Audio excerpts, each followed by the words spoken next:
John out here with you. This is the video review of Detroit Become Human on the PlayStation 4.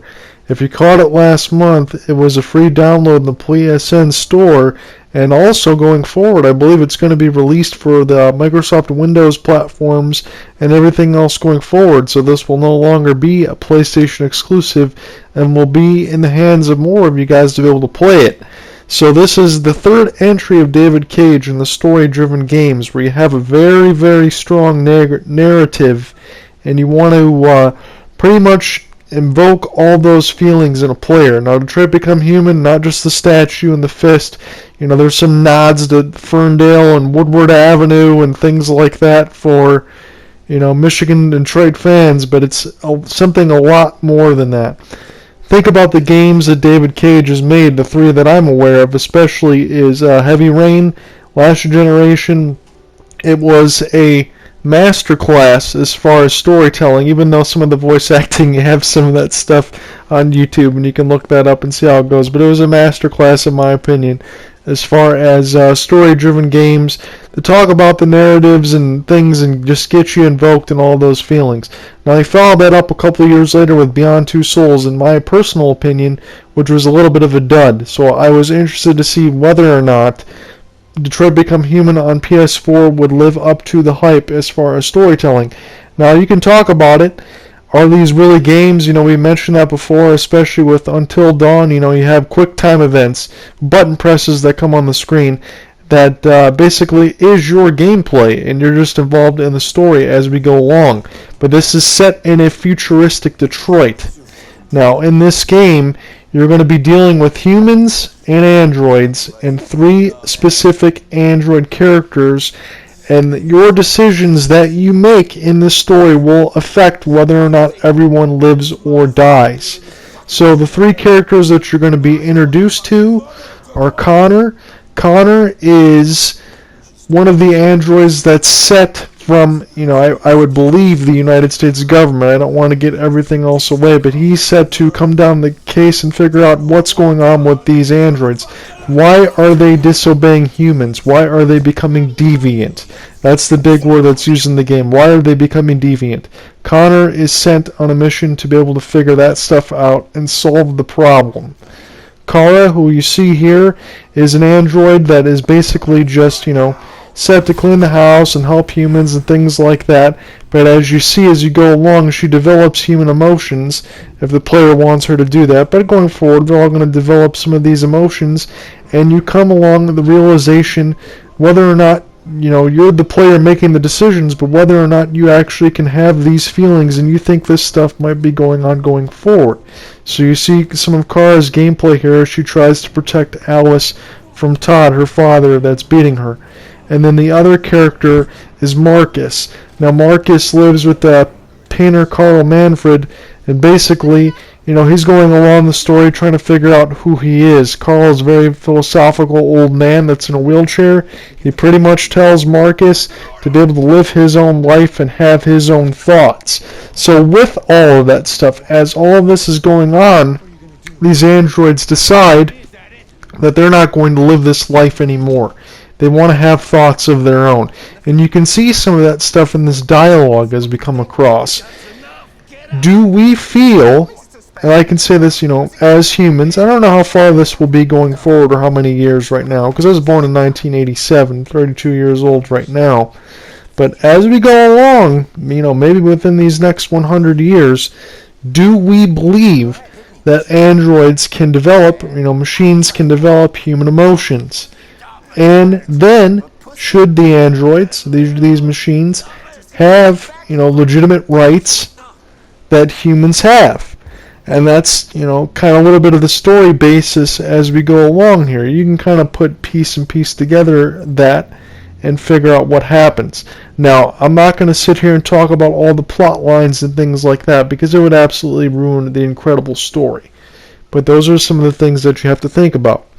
Now, if you listen to some of these podcasts, I'm not trying to get all philosophical or anything on here, but you listen to some of this stuff on the Joe Rogan Experience, he always references, you know, maker of the Tesla, Elon Musk. He's one of the most pretty much the smartest guys on the planet, even though he's a little peculiar, but when you're really that smart, you kind of have to be, I guess.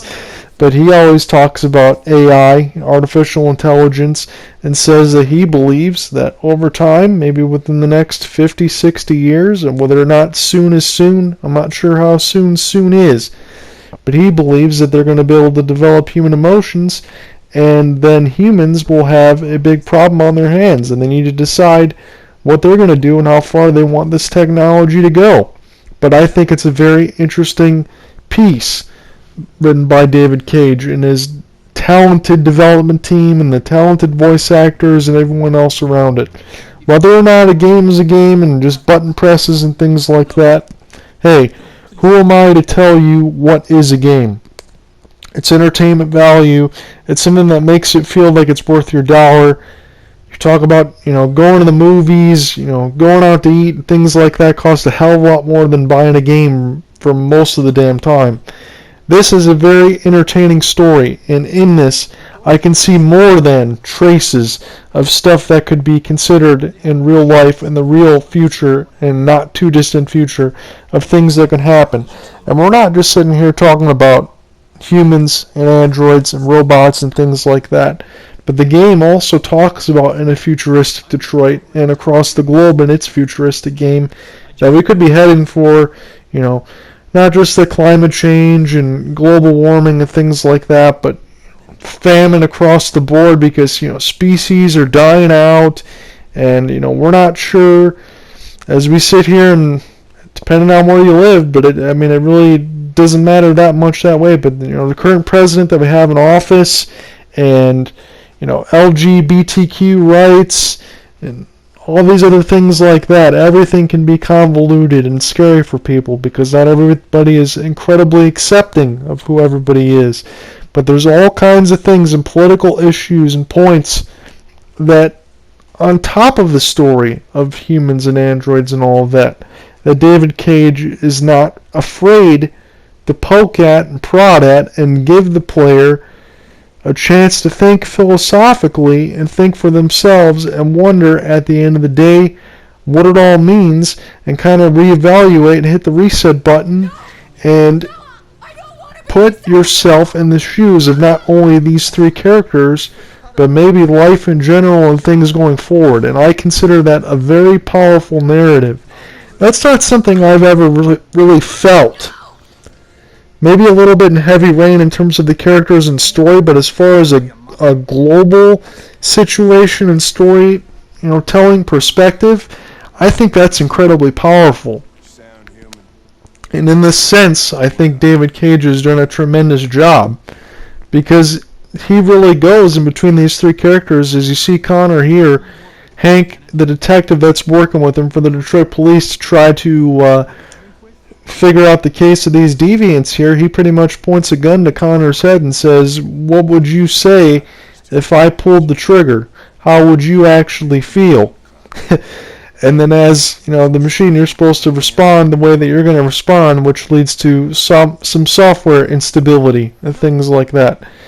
Now, what I recommend, like I said, without breaking into the story and other things like that to spoil it for you, because I don't want to do that, when you're playing the game, don't be afraid to read some of the interactive journals. Now, they're pretty much, because of the enhanced technology and all that, you'll see them lying on the table.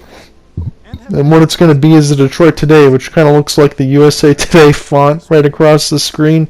You can swipe them in with the touchpad. You're going to be using the touchpad quite a bit. And, tilting the controller and doing some of those other things using the 6-axis that was started on the PS3 and now on the PS4. You're going to be using all of that. Keep your eyes and ears open. The R2 trigger kind of sets everything up where you can see these little yellow highlights, prompts, of things that you might want to check.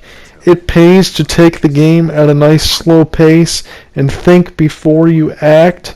Maybe when you get in some of those fight sequences and things like that, you have to kind of be on your toes, but you can kind of plan and kind of sit back and think about the world that you're in and the decisions that you want to make. And I believe that if you do that, you will walk away with a much more satisfying experience rather than rushing through the game, because I don't believe that this is a game that you're going to want to do that. You're going to want to take your time, experience the story, and once you do that, once you think logically, you'll be able to achieve everything you want out of it. You'll get the best experience, and you'll probably be able to save and do everything else you want to do in one fell swoop. Because other than that, if you make the wrong decision, you will have consequences in games like this. Especially, if you've played The Walking Dead, which is pretty damn good from the Telltale series. They're about to release their whole entire package in the next month or so of Clementine and all of that. If you played all those games, you'll be familiar with this. Between Heavy Rain and Detroit Become Human, Beyond Two Souls, and all those. But I think in the end, in terms of some of those games and all those things I played, as far as, the ending of the first Walking Dead and things like that in that season, Detroit Become Human altogether is the best story-driven game that I've played so far. Because again, there's nothing that I've played in this genre of gaming that's made me sit back and wonder about the social landscape of everything going forward in the future and things like that. David Cage not only has the player have a connection between these three characters, but it's a global perspective going forward that long after you shut the game off, you'll be thinking about some of that stuff going forward. And I think that that's a very good testament to the talented team. And it's not just the lifelike graphics and the heartfelt story. There are always going to maybe be some bugaboos as far as the controls and the quick time events and things like that. But when you're playing a game that just hits the storytelling aspect on such a incredibly high standard, nothing really deviates from the gameplay experience. You want to be involved and see it to the end. And pretty much when you're playing this game, it's going to be hard to put down. I believe it's a game that you're going to be able to finish between, maybe 10 or 12 hours. It's nothing particularly long, but it is something that's, ripened with replayability to be able to see how you change your actions between Marcus, Connor, and Kara here, that you're able to try to see what you can do differently and how the story will drastically change, because believe me, it will drastically change. So if you're a fan of these types of games, I would wholeheartedly recommend playing them. But as far as games like this go, it's ultimately up to you to decide whether you're not going to play them. Don't let the quick time events deter you. If you want to deal with a fantastic story and get involved in it, Detroit Become Human is second to none in that respect. And as far as storytelling and things like that, I've already given it many high remarks in this review. Don't miss it, because it's one of the best. And I hope that you enjoy it. Leave comments, thoughts, and questions as always. This is John signing off for the review. Have a good one, everybody. Talk to you soon.